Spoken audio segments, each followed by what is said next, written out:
Hello, everyone. Welcome back. I'm one of your co-hosts, Rico Borrego. I am your other co-host, Tony Borrego. And this is the podcast known as Relatively Sound, the podcast brought to you by Everett, Washington.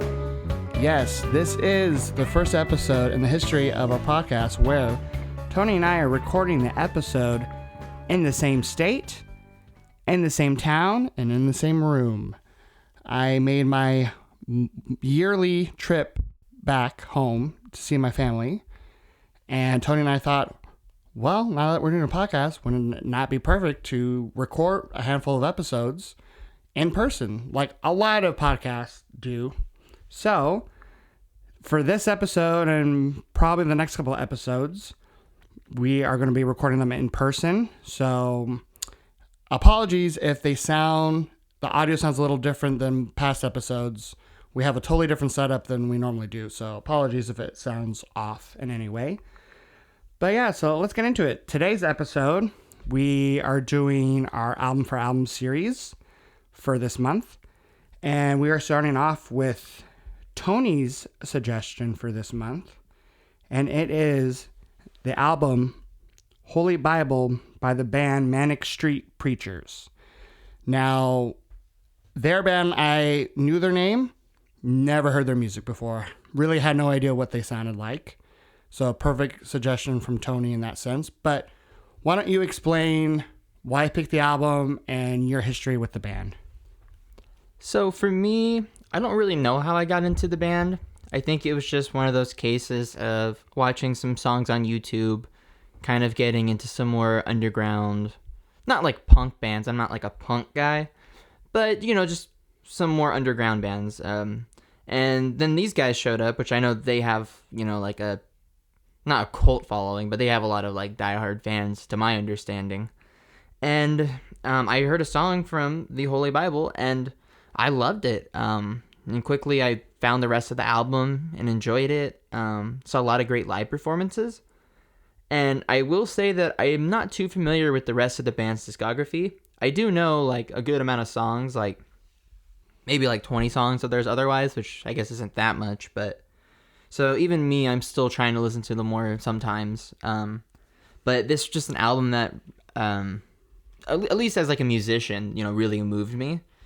And, I would just love to see what Rico thinks on this. Yeah, so like I said, I've never heard them before besides their name, like in passing. And I recognize the album cover and like the name, so I do think it's like must be one of their more popular albums. And maybe it is an album where people don't know, like you, they don't know every song or album by them, but this is the one that people know. And I don't think I've ever listened to a Welsh band before, so not that that matters, but it matters in one aspect, which was this album on first listen. One of the reasons it was hard for me to get into it or even really judge it the way I normally do when I listen to an album is because I had a very hard time understanding the lead singer and what he was singing about. Some of it was maybe an accent. Some of it was maybe production. Some of it was just maybe singing style. But my overall thoughts, I'm going to say this. This was by far the most challenging album you've given me in the span of all the album for album episodes we've done so far. And I will say, sadly, it is the album that I will take away less songs from it. Because, for example, all the albums we've done so far, there have been songs from every album that I've been able to like add into certain playlists. And for the most part, I will say the Tom Waits one, I haven't listened to too much from it since we did the recording. But I feel like hit that music, you have to be in a very particular mood. But I mean, I went out and bought the Incubus Light Grenades vinyl. So that shows you how much I really enjoy that album. I still really love at least half of the STP album. And your other album you gave me, The Doors. I actually would probably buy that on vinyl if I saw it at a record store. So I get it. I enjoyed it a lot. But this album, on first listen, there was really only one song I liked. Then on, like, by my third listen, there were, like, 3 songs. And I will say now that because I have given it, like, probably at least 5 listens, which also is on the lower end of listens that I've normally given the albums we listen to. I would say I like half the album. And there's 2 songs I really enjoy that I'll take away from the album for sure. There's probably like 3 more that I enjoy, and maybe on more listens, I would also take them with me. And then there's a couple that are kind of in the middle that I'm like, take or leave. And then there are a couple that I would say there's one that I really don't like or don't care for at all. Okay, so let's back this up here. And do want to throw this out. This is probably the band's darkest, heaviest album, to my understanding. So I can understand that being a little bit, kind of a rude awakening to the band, especially, for someone like you. And so you said on first listen, there was only one song you like. Can I guess it? Yes. Revol. No. Okay. You were close. In the sense that, well, I guess I said the word yes. But the one song I liked on first listen was the album opener named Yes. So I will say, on first listen, I remember I was first listening to the album when I took my dog on a walk. And like halfway through the song, I'm like, oh yeah, I'm digging this. I'm digging the vibe. Right away, I was like, I dig the riff. I'm like, the bass is mixed nicely. It really gave me, it's not, I do not listen to this band a lot, but that song reminded me a lot of the Smashing Pumpkins. Really? A song like 1979, if you know that one. This was definitely like a harder version of it, raw. But it just gave me that vibe where it's like, the music has moments where it sounds like happy. Like the main riff is happy, but then like the chorus is a little like melancholy, but like in a good way. Like I like a lot of music that is like kind of melancholy, where it's like kind of happy, but maybe like with like, a hint sad of sadness. undertones. Yeah. And I was enjoying the song. The only thing is I could not understand his singing, the words, the lyrics. But the vocals themselves were not, even though they weren't necessarily the type of vocals I enjoy, I'm like, they fit the song. Like it's going well. And my only maybe complaint, and I love the energy. The energy was like my favorite part of the song. I love an album opener that starts like that. Bonus points for it starting happy, because there's not a lot of albums I can think of that the first song is not only upbeat rock with a steady tempo, but it was also like, it sounds for the most part kind of happy, major tone. But my only complaint was maybe it was just a tiny bit too long. It is a little bit maybe long, but I will say the verse riff alternates between 7/8 and 4/4. So I think that is an interesting element that kind of makes it passable for the length. So something that I think Yes is a great song, and I think it's a fan favorite, and it's one of my favorites off the album easily. And it does kind of have a lot of the characteristics of the album. It has a lot of energy, a lot of yelling, large phrases, paragraphs of words. I've seen a live performance where Mr. Bradfield was doing an acoustic performance, and he was saying that one of the lyricists, Richie, was not concerned about his health by him having to sing all these songs in one breath, not pass out. That's straight from him. That's an interesting concept. I've most of the bands I listen to, and I think we both listen to, it's usually the vocalist who writes the words. But I've never thought about it in that sense where, like, if you don't write the words and you sing it in a particular phrasing or style, you have to have, I guess like a band like Pearl Jam, like I've never considered like, if Jeff Ament, their bass player, writes the words and the melody, he has to get Eddie Vedder to sing it like that. But this would be a hard feat to like tell your lead singer, like, I need you to sing this like grocery list of lyrics. Right, that you would have to come up with the music to match too. But I will say the worst thing about the song Yes, the album opener, was it kind of set me up for failure for the album because, like, there's really not another song with that same. You mentioned that it is like telling of the album with like, the album's very artsy.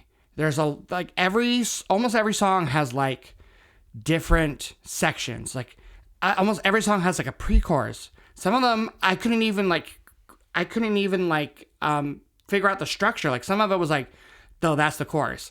And then they start another part. I'm like, wait, is that the chorus? No, that has to be a post-chorus. And I'm like, there's not even that many bands that I listen to where there's post-chorus. And I'm like, okay, wait, this is a bridge? No, it happened again, so it can't be a bridge. Is this the outro? Like there's a lot of, almost every song has a unique structure. I guess unique to the band, but once you listen to the album a couple times, all the songs have kind of a similar structure, and that structure is chaos. And not necessarily a bad way, but like on our first listen, if you're not familiar with like, and I did read online, like there was some comparison like Joy Division, and when I listened, I was like, even though I don't know like a lot of punk bands, like I feel like there was like post-punk tendencies. Like, I don't know, I was getting like Clash or like Dead Kennedys sometimes. Well, something that I know is that Guns N' Roses is an influence for them. See, I would not have guessed that at all. But if you think about it, even though I feel like some of the Street Preachers' other work is kind of maybe more reflective of like, you know, more Use Your Illusion era of Guns N' Roses, this actually kind of reminds me of some of the song structures from Appetite for Destruction, because basically they're just really well written rock styles in, you know, a style that, you know, is throughout the whole album. And it's cleverly done, but it's like, it's still digestible. And maybe this style isn't your style necessarily, but I think, you know, if you're into rock, it's digestible while being artsy, as you've mentioned. Yeah, I guess I'm just from the type of music I listen to when it comes to rock. I definitely don't listen to, I can't think of another band that has song structures like this. I'm not saying it's not unusual. It's unusual to me, really, which is why it was a little hard to take on first listen because, again, after the album opener, there's only one other song that I feel like is easier to follow along to.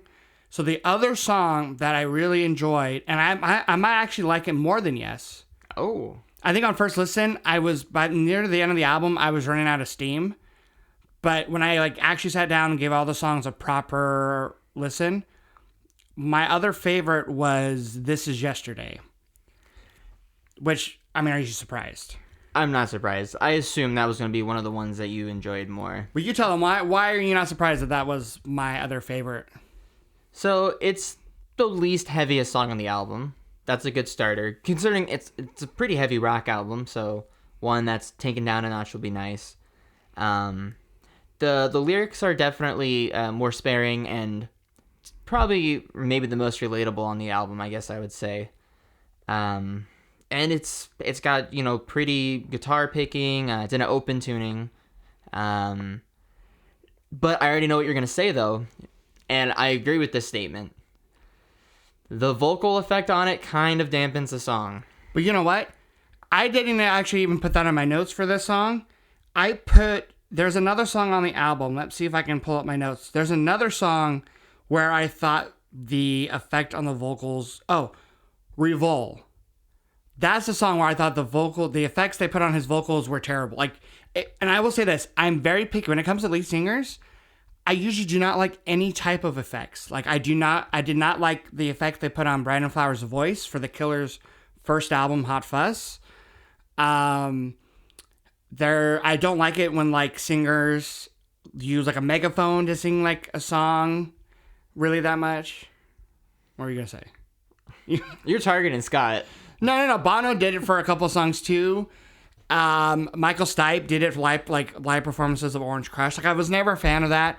And then modern day, I just don't like auto-tune for the most part. Like there's a Brandon Flowers solo song where there's a vocal break where it's just vocals and it's like heaven, a lot of auto-tune, but on purpose. Like it wasn't like to correct the pitch of his voice. They used auto-tune as like an instrument. Which I understand the purpose of that, but I didn't like it. So, yeah, the song Revol on this album did not like the vocal effect. But it didn't bother me that much on like Yesterday because the song was so pleasant.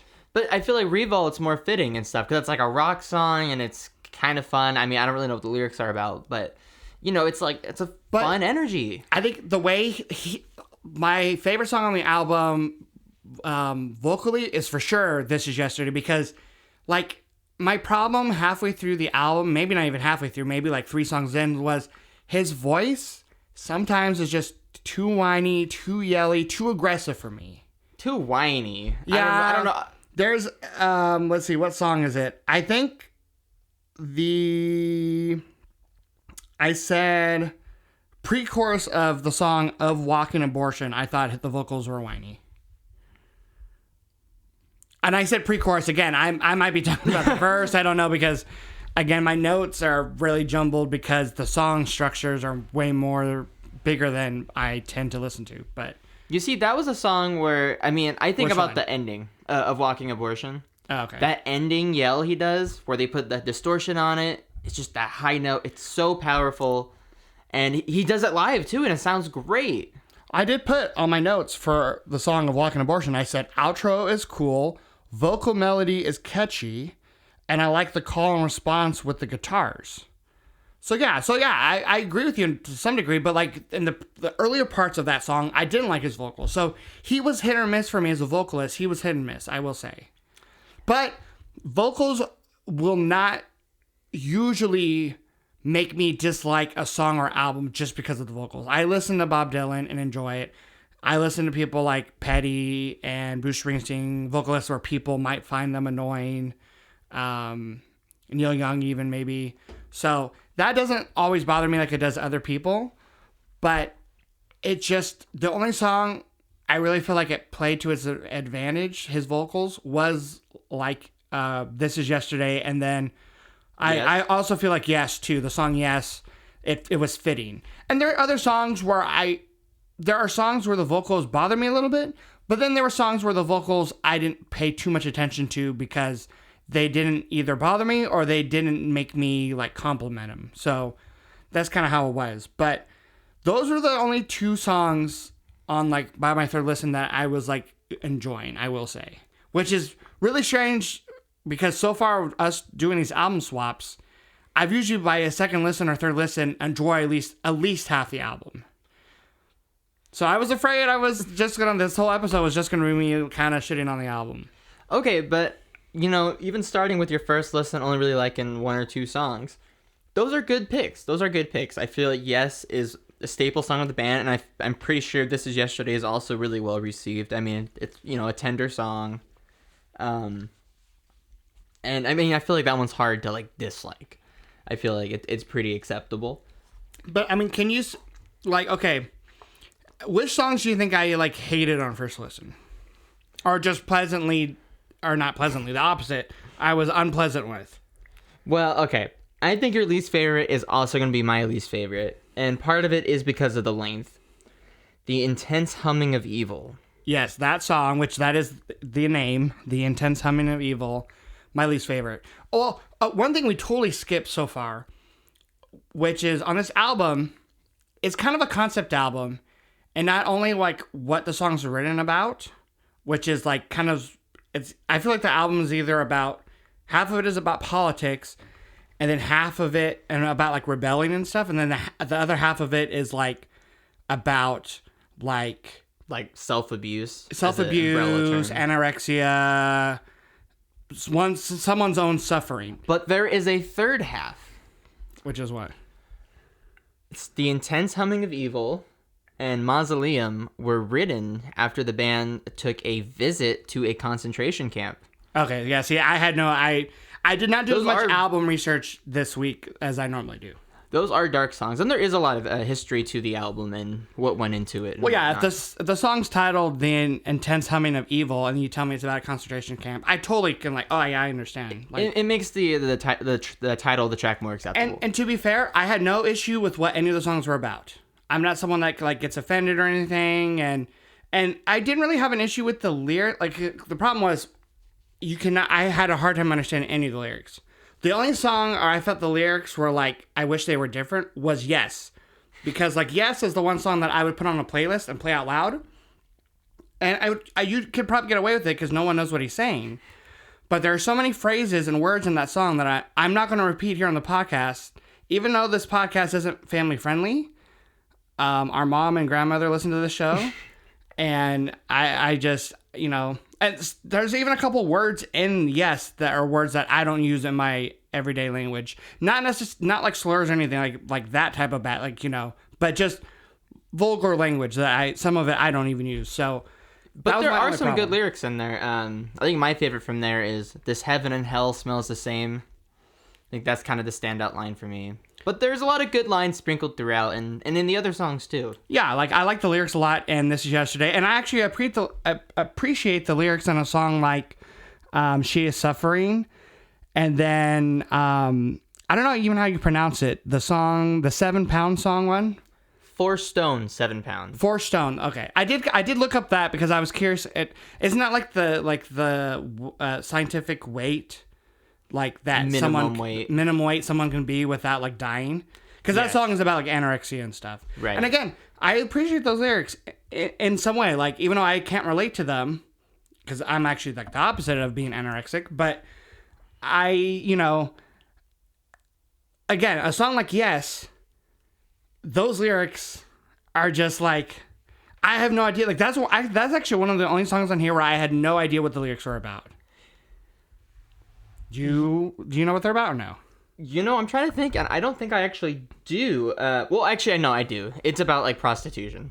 Okay, but there's a lot of lines. Now that I'm thinking of, But there is a lot of lines that may point to other things. Like one of the lines, "I hurt myself to get pain out." Okay. Probably, yeah. You know, there's probably a few different avenues in there, but I know a lot of it is about prostitution.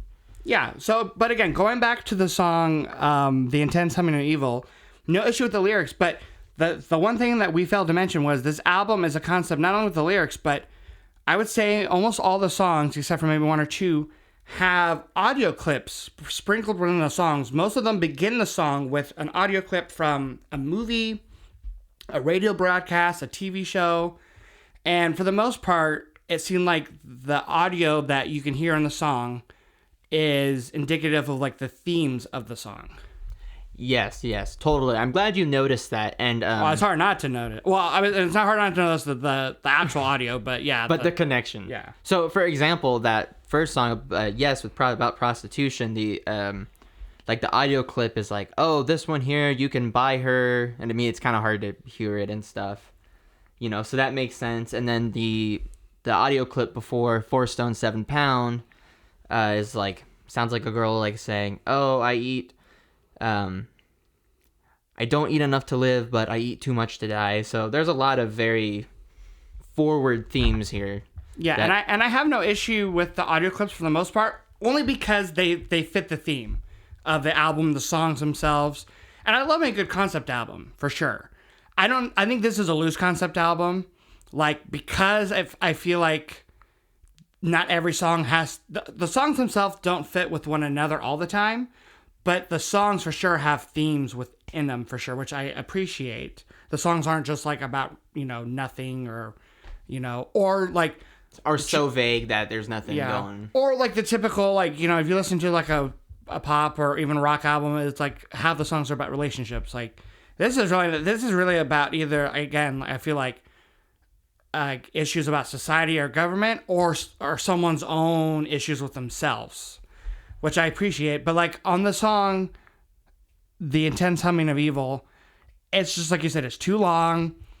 The intro is way too long. Yeah, it's a solid minute. Like of industrial noises. Yeah, I literally wrote down industrial noises in my notes because I'm like, this is literally like just weird, almost like sound effects, you know. I do feel, especially at that point in the album, because it's the second to last song, and I feel like by then, especially on the first listen, but even after like my 5th listen to the album, I'm like, cut the song completely, and the album would be way better for it, because by then the guitar riffs like are sounding a little too similar to me, just in like the style, not necessarily like the actual riffs themselves, you know, the notes, but. And I feel like this one too is kind of in the same style of maybe like Archives of Pain, where it's like really kind of. But that song's way better. Oh yeah, for sure. And we can get to what we're talking about now. Are you through trashing through The Intense Humming of Evil? Yeah. That's my least favorite song. It should have been. I mean, for my preference, it should have been cut. But I'm sure a lot of people can make take a stand for it and support the song and say, oh, it needs to be on the album because it's one of the crucial moments. I understand that. Just for my taste, I don't like it. I'll make a tiny stand for it. I do like the build where it's just like this chromatic build. Da da da da, and then all of a sudden the song like kind of breathes for a second and he says 6 million and it's like super dramatic. That part is sick. Yeah, because I wrote the outro tries to save the song, but it can't, even as it slowly comes to a stop. Even the outro had to be slow. No, but you compared it to it's saying it's like a worse version of another song from the album called Archives of Pain. That song is actually interesting because you have a really heavy, bassy sound for the verse. Really dark, really, I'm sure it has to be like drop D. Is it drop C even maybe? Or drop D? I think it might be an E. I don't know how they get it so heavy. I don't know. It sounds super dark, super low. It's almost unsettlingly, you know the word. Unsettling. Yeah. And on first listen, I wasn't loving that necessarily part of the song. But then the chorus is so melodic and so different, and it's like a 180 from the sound that you hear in the beginning of the song that I'm like, okay, this is kind of cool. It gets kind of artsy, like the guitar tones totally change, kind of reverby. And then you have like either the chorus after it or a post-chorus where it's like faster and rock. That part's cool too. And it's, even that part, it's a nice break from all the dark riffs you hear in the verses. Good rhythm change too. Yeah. So that song, I was interesting enough that even if I don't love every part of the song, there was enough cool parts for me to entertain me. And talking about cool parts to entertain, Bradfield had said himself that this was the longest solo the band's recorded. And that's how they close songs with a pretty sick, it's a pretty straightforward classic rock solo, but it is pretty sick and kind of surprisingly fits the song because at the end of the song, it gets a little, not happy, but it's not so dark. And it's right after he spells out deserve, when he's singing. Yeah, I did like the little spelling at the end, even though it's been done before, it fit the song. It felt heroic in the moment. So that song grew on me. And I will say, to be fair, I've heard that song once before, only because I watched someone react to it on YouTube before. Oh. I watch a guy, I'll plug him.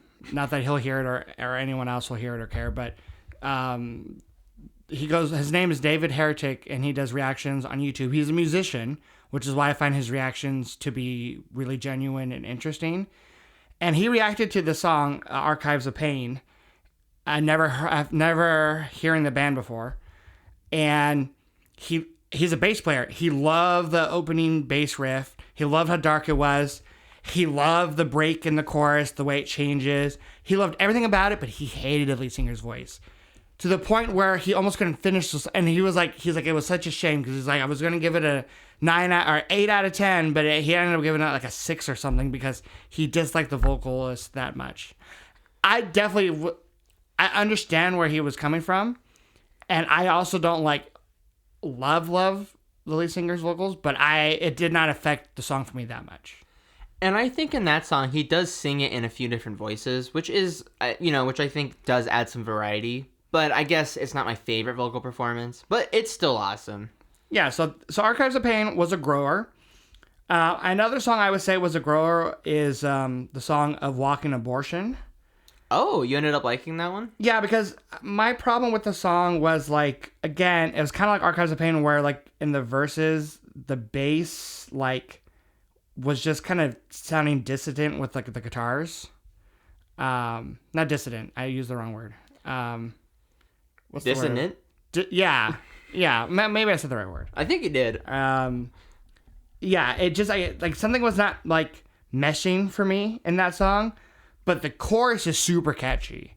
The chorus does this, kind of group vocal thing a little bit. There's a backing vocalist or something. Or he doubles his vocals. Yeah. So that sounded cool.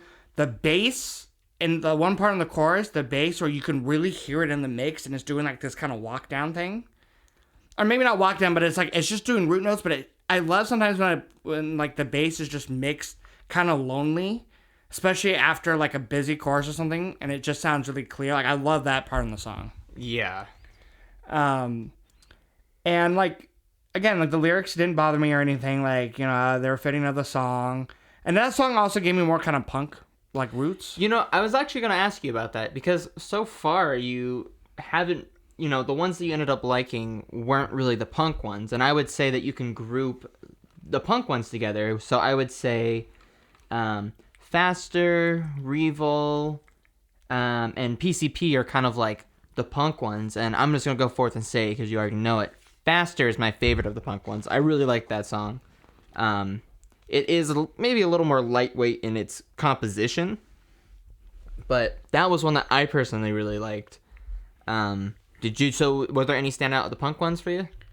Yeah, I mean, after my like fifth listen to the album, I did appreciate and like Faster and the closing song PCP. Faster has like it kind of it's the song that's I feel like the most like the opening song, Yes, in the sense like the energy and like some parts of it does sound like I don't know, it sounds more fun. Even though I don't necessarily think the lyrics are fun. I like the lyrics, like the parts where he's like, they call me this, like, right? Like, that's not what yeah, I am an architect. They call me a butcher.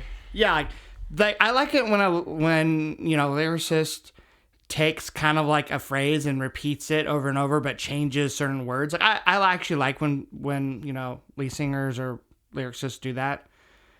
So I like that aspect of the song. But okay, there's one thing I hated in Faster. Can you think of what that was? So even though I think it's the most innovative part of the song, I have a feeling that you hate the outro guitar solo. Yes, the guitar solos. Yeah, I guess specifically the outro one. Do not like it. It's a typical I'm playing notes that almost shouldn't go together. I don't think they go together, but I'm sure someone can make the argument that they do. It's like kind of all over the place. It's probably played well. I just hate the notes. Like it sounds like it's in the wrong key to me. Does it take the song down a couple pegs for me? Unfortunately, yes. Wow. Well, if you would like to learn more about the solo after this podcast, if you play an A chord over and over, I can play it for you. Yeah, we can do that. But overall, yeah, I did like Faster. That one, that was one of the other ones like Walking Abortion that grew on me. PCP as well. PCP was, I think, because it's the last song on the album, I was a little unfair towards it because I was like, okay, I'm just a little happy that the album's over with. But listening to it on its own, I'm like, oh yeah, this is probably more towards like my favorites on the album because I don't want to insult it by like, I'm not going to compare it to anything, but like you said, it's a punk song that definitely has a lot more going on to it than like a typical punk song. It almost has like a punk pop vibe a little bit. Like, I don't want to compare it to Green Day because like, I knew you were going to say people who love Green Day will hate that comparison, and people who love Manic Street Preachers will hate that comparison. But like, and I actually am not really a Green Day fan whatsoever, but like, it was catchier than a lot of the songs on this album. And again, a song does not have to be catchy for me to enjoy. I'm sure I love a lot of songs that are not catchy to most people, but it helped that there were catchy moments like the chorus for sure. Like, and that was a song too where I felt like certain instruments stood out. The drums in that song are really good. Yeah, the drums really help make the song catchy and kind of separates from the other songs. Same with just how the song starts off with this kind of just little instrumental kind of not a ballad, but like just lower energy, and then there's a tempo change and it starts going full speed. And I think it is a really refreshing song and kind of an easy, fun one. I mean, I'm sure the lyrics aren't bright and happy, but kind of a fun one to end it on. Yeah, and again, I'm sure I mentioned it before on other past episodes, but I love an album closer that is upbeat. I've gotten over the years, I've gotten tired of albums that end with a ballad, whether it's a piano ballad, whether it's a solo acoustic guitar ballad. I like an energetic closer, and this was definitely that. So I enjoyed it. Kind of felt like it booked end the album opening song, Yes, nicely. I do think the track listing is well done, with the exception of the intense humming of evil. But if you eliminate it, I think the track listing's actually pretty well done. Yeah, and there are moments on pretty much almost every song except for probably the intense humming that I appreciate. Like, for example, a song we haven't talked about yet, only because it's really hard to reference it by name, is the second song on the album, which is called If White America Told the Truth for One Day, Its World Would Fall Apart. That's the song title. That whole sentence I just said is the name of the song. And that's one word. It's one word, and there's no capital letters to like separate the words. Which, funny enough, you did Hot Thoughts, where the second song on the album, surprisingly enough, also has a long title. It's called Whisper and I'll Listen to Hear It, where it also has no spaces between each word. Although, isn't there the capital? There's an apostrophe. Apostrophe, yeah. And it is capitalized, at least the first word in that. Well, the first word's sentence. capitalized, but it's if, so it's hard to see the capitalization. Oh, yeah, that's true. But anyway, the second song on the album, I'm just going to call it White America. That song is a song where on fifth listen, I wanted to like it because there's parts. Like I was just saying, there's parts on almost every song that I like. That song is just Tool all over the place for me. And you know how I am. If a song has too many sections, too many change-ups, I know you're going to say that that's impressive, and it is, but I can also say it's impressive and say that I don't like it. Well, okay. I'm not going to say it's impressive, but I think they did a really good job nailing like that approach. And I think they just did it really well. It's kind of clever. There is some feel changes, and probably the only funny part on the album is in that song. And I'm sure if you read the lyrics all the way through, it probably wouldn't be funny. But he says something about like this one guy is the first to masturbate, and the way he like yells it is a little bit humorous. Is that the song? There's one song on here where he's just like naming names. I don't think it's that song. I think it's like it's Revel. Yeah. There, just because we're talking about lyrics, there's like I said, reading the lyrics, I can like read them all and interpret them, pretty easily. It's just like the words that because you said the lead singer didn't write the words; it was the guitarist. Yeah, and also I think his name's Nicky Wire. The bassist also helps, and he did. Yeah, I said in an interview. I think he said he did about half the lyrics on this particular album. Yeah, so the lyrics, the way they're written are just sometimes weird to me for songs that I listen to. Like they're like, sometimes they're just like naming things, or sometimes it does sound like a lot of run-on sentences. Sometimes it sounds like it was like someone's journal entry, like, or an essay they wrote, which I like wordy songs. Bruce Springsteen songs sometimes are like stories, or Bob Dylan songs, but it's just like, yeah, and it's interesting that it's set to really sometimes chaotic, energetic music. So for sure, the album was not boring. I never was really bored by it, but there was just some moments, like a song like Revol or Mausoleum. Yeah. Yeah, like those songs. That is the greatest run-on sentence, even though it's technically not just a run-on sentence. But that chorus where he does just this non-stop screaming. Yeah, like those are just moments that like I don't know, like I think that was done pretty sick. Like Mausoleum, the riff I thought was just a little boring, even though like the beginning intro guitar had like some like tremolo. Yeah, it was cool. Like the guitars sometimes sound really cool, but like to me the pre-chorus was not exciting for me. I also didn't really find like the chorus to be super interesting to me. Like, I just thought the overall song was just a tad boring. At least with Revol, like, it was a faster song, which was nice. And it's shorter. It's one of the shorter songs on the album, I believe. The band kind of expressed a distaste for it. Really? Just being kind of that, like, oh, here's the fun single, I also don't, like, the beginning too, like the guitars, it had that like wallow guitar sound, which I liked, but it went on too long. Like, and that's my thing. The production of this album was kind of hit or miss for me too. Like sometimes it's like for the most part the tones on the guitar sounded nice. I think the guitar solo on PCP, I liked like the crunchy sound to it for the solo.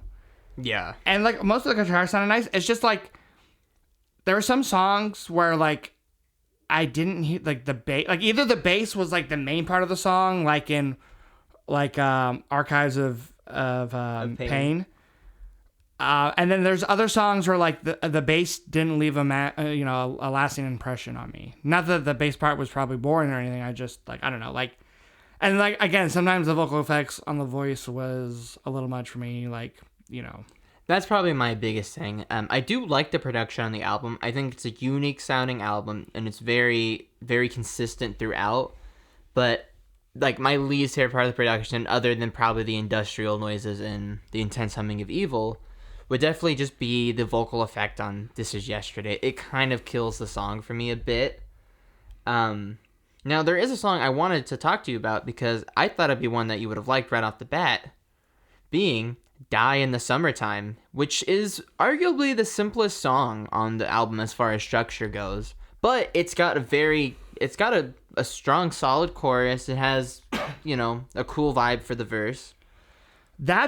I feel like the one song on the album that, for some reason, on my listens, maybe because it's kind of near the end of the album, it hasn't left a lasting impression on me. But every time the song starts, I like how like the drums are like really tom heavy to begin with. It's one of those songs where the bass line has that like chaotic, evil like tone. The vocals I felt like were mixed a little further back, which I actually said on my notes was a bad thing, but probably thinking about it now, like I think maybe I didn't like the production on the vocals on the song. Yeah, a bit filtery again. Yeah, but I wrote on my notes that I thought the song had a nice hi-hat section. But here's my point: I'm having to reference my notes a lot for this song in particular. Just means like for some reason I'm having a hard time hearing right now how it sounds in my mind. But I don't necessarily think that's a bad thing. Like, it's not a song I dislike for sure, like The Intense Humming of Evil or White America. Like, I think if I give it that song a couple more listens, it will be one of those songs that I do like. Like, for example, She Is Suffering, on first listen, that was actually one of the ones that I enjoyed more. See, I was going to say that one too. So that one's also kind of, it's a little bit more simple. It's a little bit more, like, laid back. It still has that really, like, dark sound. But the guitars aren't as heavy as the previous songs. There's an interesting kind of hi-hat pattern going on in like the verse. They do a lot of those kind of disco-y beats. Yeah, like, it almost doesn't fit, but because it's interesting, like I kind of like it. The lyrics are more focused. It's just easier to understand. But the band did say that song kind of suffered from the male hero figure a bit. Not saying that ruins the song, but that is just something they pointed out. An album full of like other really out there lyrics. Not out there lyrics, but like really strong political lyrics. I'm okay with this song being like a more typical song when it comes to lyrics. I like the song a lot. I like the solo really reminds me of the Toadies, the Texas rock band. For some reason, that solo near the end just reminds me of a solo that the guitars and the Toadies would do. Really? Okay. I'm going to have to listen back with fresh ears on that. Yeah, I don't know why. I like the tone of it. It just reminded me of the band The Toadies, which is a band people should check out. They're a great rock band. But yeah, like there are some songs, like I think Mausoleum and I think Die in the Summertime are two songs that could grow on me. And also the, what did you say it was called? 4 Stone 7 Pound. 4 Stone 7 Pound. I do think that song could grow on me too. For some reason, the riff in the verse is just too sick to handle, right? It reminds me of a Foo Fighters song that I think is their song Free Me.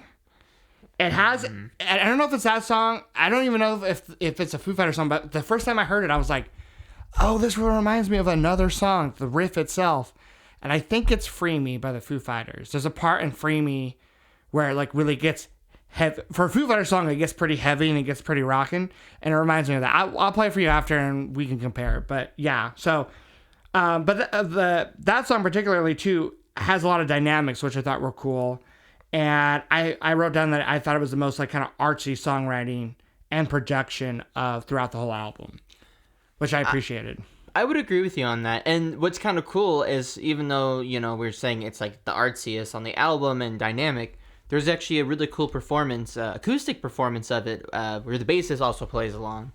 And that'd be cool to watch. Works surprisingly well. But yeah, so I basically, leaving this album, I come away with 2 songs that I would listen to. I would listen to Yes as just like a rock song and not really pay attention to the lyrics. Or sing along to the lyrics, I guess I should say, at least out loud. And then This Is Yesterday's one that I would like put on and listen to because it has just like a really chill vibe. It has that like kind of melancholy sound that I tend to enjoy in a song, kind of a slower. It's a mix between, it's not a ballad, but it's also not a rocker. And I tend to like those songs a lot because they're just nice to put on in the background when you're like walking around or it's a cloudy day. Like, I don't know. I like those type of songs. So those are 2 like ones that I would listen to in the future. And then I think there are songs I would put on in certain occasions, like She Is Suffering, like Archives of Pain, and Faster. And then I do think there's still a couple songs that can grow on me, like Revol and Mausoleum and Die in the Summertime. And then I think there's just a couple that I won't go back too much, like If White America, and then, The Intense Humming of Evil. So yeah, it was a mixed bag. I think it's the most mixed bag album you've given me so far.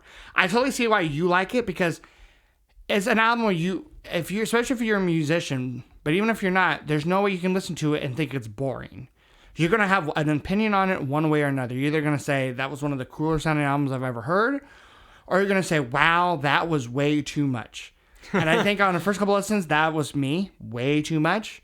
But now I can appreciate the album. And that's kind of the whole point of this series that we're doing.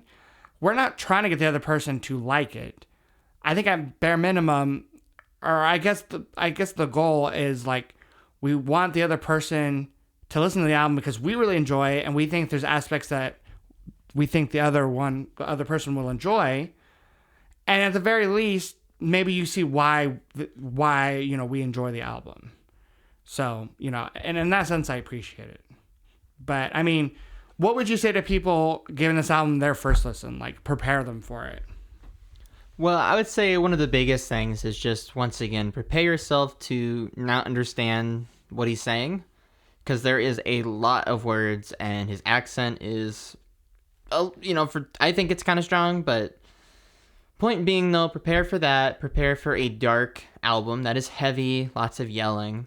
But if you like rock albums, I would say just give it, try not to have any preconceptions and just listen to it. I think it kind of speaks for itself. I know you were saying that Yes was kind of, you liked it and you didn't really like the other ones as much, but I think Yes is still pretty, I think it represents the album pretty well. I will say this, I was in the car the other day with my mom and I was playing the songs kind of in a random order just so I could prepare for this episode, and she already knew and liked the song Faster. She loves this song, which shocked me a little bit. And that was the one that I got into them from as well. Yeah, and as I was going through each song, she was for the most part going like, I like the way this sounds. And I think part of it is because she doesn't know the words. I think if she looked up what the songs were about, she wouldn't like them. But I do think this is an album where if you just like kind of heavier rock music, not like heavy metal, but just like heavier, or at least just rock music, you can enjoy it in the background if you're not paying attention to the lyrics.